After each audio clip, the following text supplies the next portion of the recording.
Hello, this is the second lecture for the course of reactor plant protection and safety entitled Primary Systems, and I want every one of you to get the PowerPoint from Blackboard because I'm going to explain this PowerPoint page by page, and you are going to follow me also.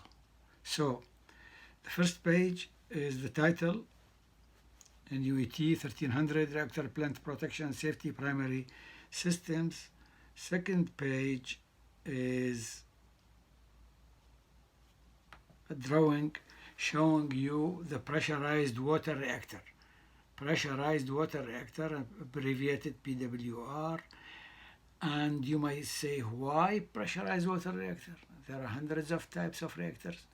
Because our course was initiated by Southern Nuclear, and their reactors that they were concerned about getting people to work on it, especially in this area of Augusta and Waynesboro, is the PWR. And particularly they are going to build another two PWRs, the AP1000.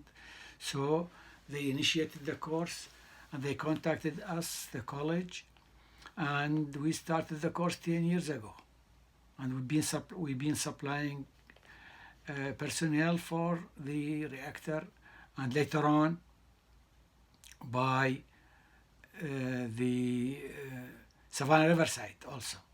They also were interested in our course, and we are supplying Savannah River site also by personnel. Now, the drawing shows you the containment building, and inside the containment building you will see the reactor vessel, and you will see in particular the control rods. These lines from top to bottom to the core, these are the control rods.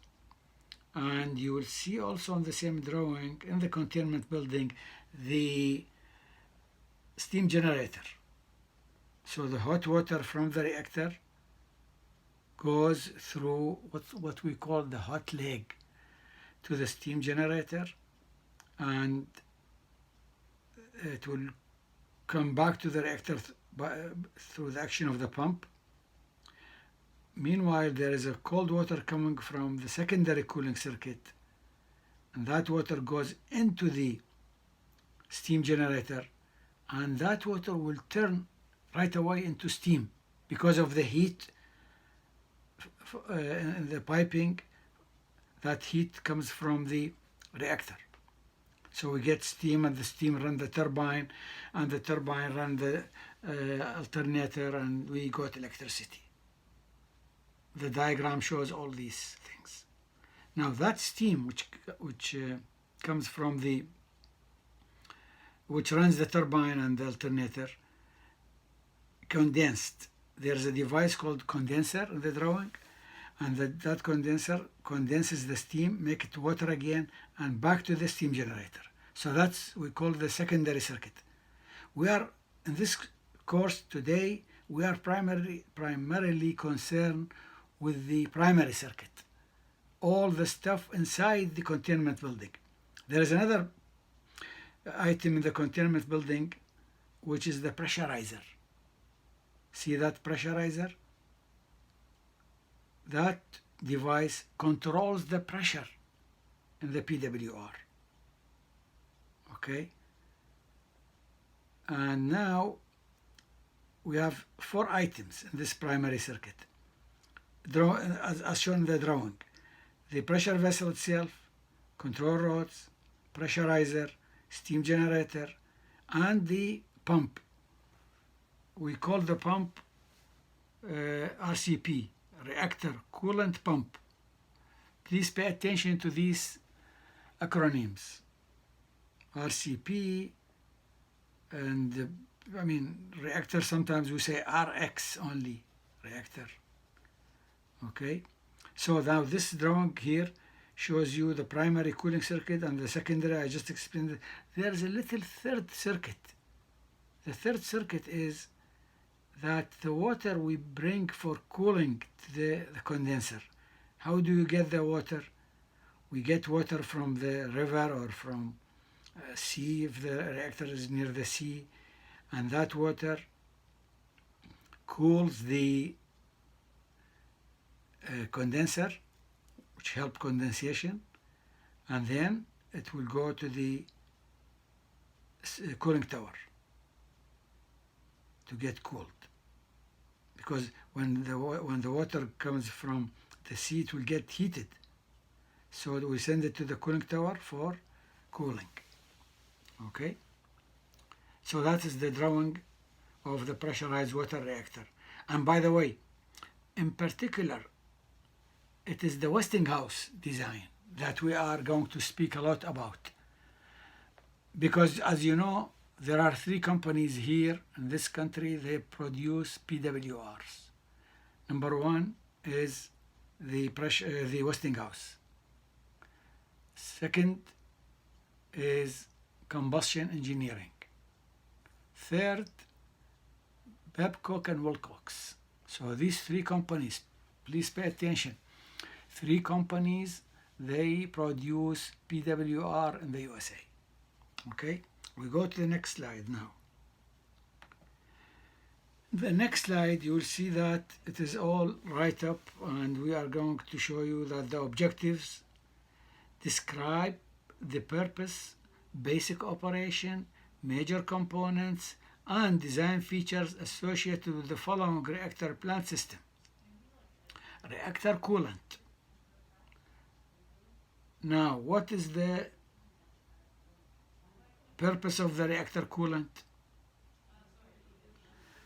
The purpose of the reactor coolant is to transfer the heat generated by the fission from the fuel rods to the cooling water, and then it will go to the steam generator.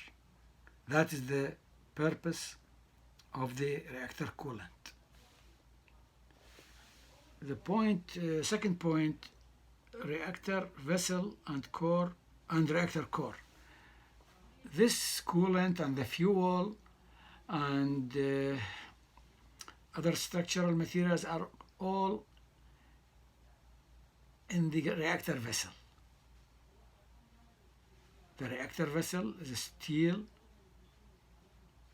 structure, cylindrical steel structure with the thickness of about 6 inches, and it will house the reactor internals, or we call it reactor core. Now, this pressure vessel is penetrated from above by control rods. There are openings in the upper side of the reactor vessel for the control rods, and the control rod, from the name, it will control the startup and shutdown and the operation, normal operation of the reactor. The pressurizer and pressurizer relief, these 2 components are part of the primary system. The pressurizer, it will control the pressure in the PWR. The pressurizer relief is a tank. Is a tank connected to the pressurizer through piping and valves. And whenever we want to get rid of some steam, we open these valves and we let the steam go to this pressurizer relief. It's a big tank, and the steam get condensed there, and it will go later on to the drain. Okay?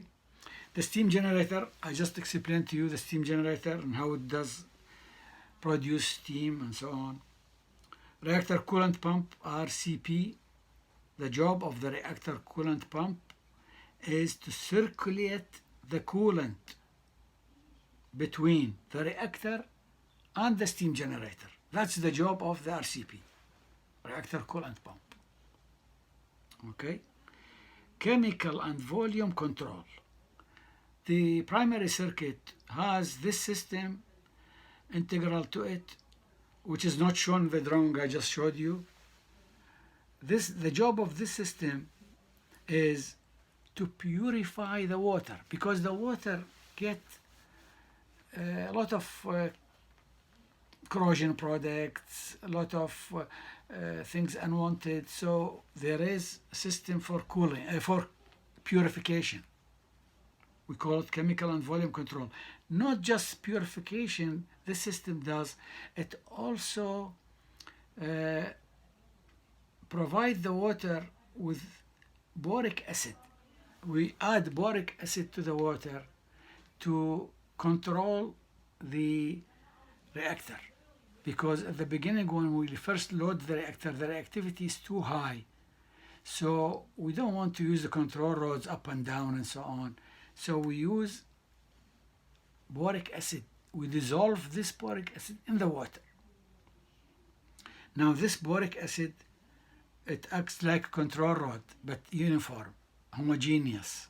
Now, who is doing the job of mixing the water with boric acid? The job is done by this CVCS, Chemical and Volume Control System, CVCS. Also, we add hydrogen to the cooling water. You may ask, why do we add hydrogen to the cooling water? Well, we add hydrogen to the cooling water because the water decomposes into hydrogen and oxygen. Let me write down to you the equation for the decomposition, and it is like that. So the equation is like that, H2O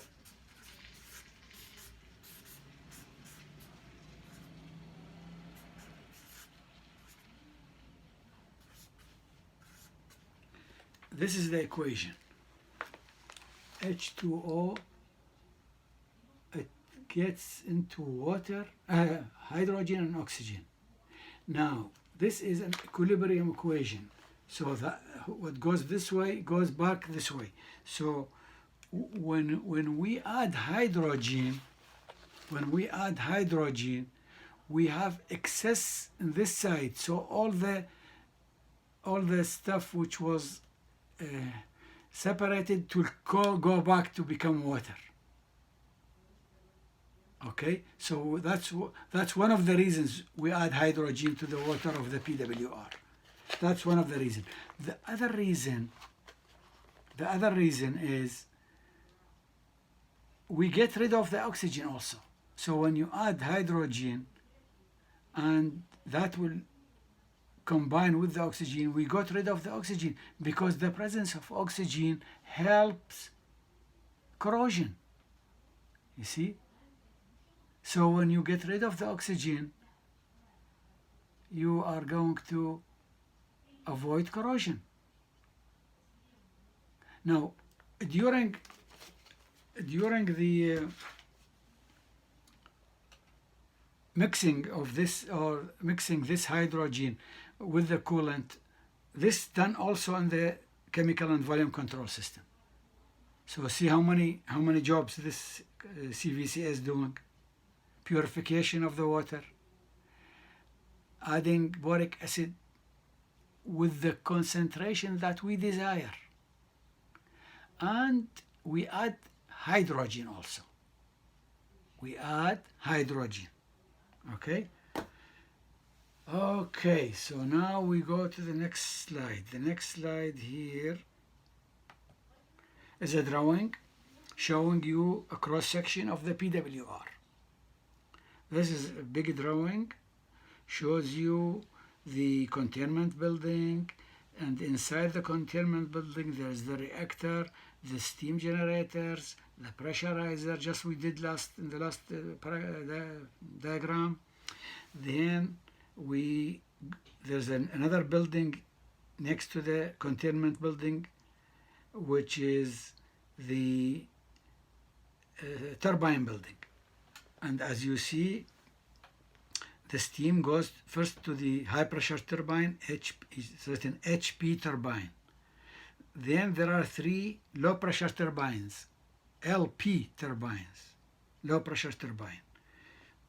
Then on the same shaft, the electrical generator is there. Electrical generator. And you notice in the 2 buildings there is a crane. There are cranes, bridge cranes, in the 2 buildings. Also, and in this building, you could see the condenser in the turbine building. See the condenser there? See the condenser? And the condenser, of course, cooled by the water that comes from the cooling tower basin. So this is the containment building, and this is the turbine building, and there is a building here, small one to the right, called fuel storage building. In this building, actually, what do? We have a pond full of water, so when we do the outage and we want to change the fuel and take away the used fuel will be stored there. That's why we call it fuel storage building. We store the fuel there with cooling, because there is always heat generated. Even if the fuel is used, there is what's called decay heat. Anyway, so that's another subject. We come to it later. Okay, and that is the big drawing, shows you almost everything I explained. We go to the next slide now. The next slide is reactor coolant system, and as we explained earlier, we have the components of the reactor cooling system. First of all, the reactor vessel and the internals. What's the internals? The fuel, control rods. Okay, that's the reactor vessel.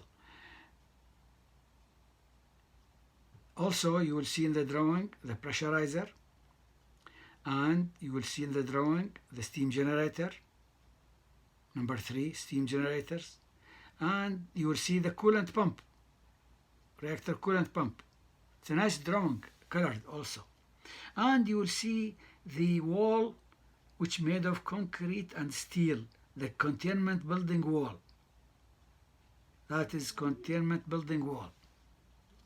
Now, this drawing also shows you the secondary circuit. The secondary circuit is that you take the steam from the steam generator, you run the turbines and the generator, because they are the same shaft, and that steam get condensed in the condenser, and it will get demineralizer. There's a demineralizer for purification, and it will go back to the steam generator.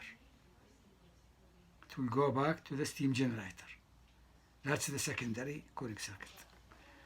Okay, so that is now the drawing on this page. So we go to the next slide. Reactor plant protection and safety. Primary systems, objectives. Describe the purpose, basic operation, major components, and design features associated with the following reactor plant system. Nuclear instrumentation. Okay. Nuclear instrumentation, we have in the reactor openings from below for neutron detectors and for temperature measurement, which we use thermocouple, and in the last semester, we studied a lot about thermocouple and how to calibrate the thermocouple and so on. So in the reactor, we use the thermocouple extensively. So we use now detectors, nuclear detectors, and we use that's for determination of neutron flux, and we use